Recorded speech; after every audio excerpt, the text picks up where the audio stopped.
রিফাত সরকার, ওর সাথে আমার 4.5 মাসের উপরে সম্পর্ক থাকাকালীন আমি এসএসসি পরীক্ষা দিয়েছিলাম 2025-এ। আমি 10 তারিখে, এপ্রিলের 10 তারিখে প্রথম পরীক্ষা দিই।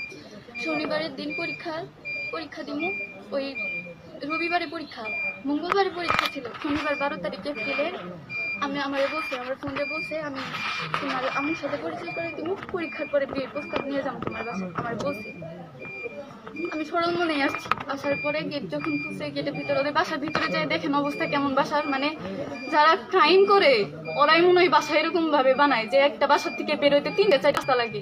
বাসার ভিতরে নিয়ে গেছে, আমার নিয়ে যাওয়ার পরে আম্মা ছিল, আমার সাথে জোর করছে, করার পরে আমার সাথে করার পরে আমি যখন চিৎকার দিব তখন আমার ওই রুমের মধ্যে মারছে পর্যন্ত। যখন গেটে বের হইলে পরে ও একটা ভ্যান ডাক দিছে, দিয়ে আমার ঝাল করে নিয়ে গেছে। মানে বুঝাতে আমি এগুলো কাউকে না বলি। ব্রিজে নিয়ে যাওয়ার পরে ওইখানে 3 ঘন্টার মতো ব্রিজে আমি বলছি বাসায় ফোন দিব।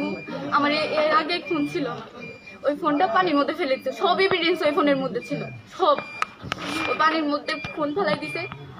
ধাক্কিতে আমিও পড়ে যাই পানির মধ্যে। লোক দেখেনি ওই পানিতে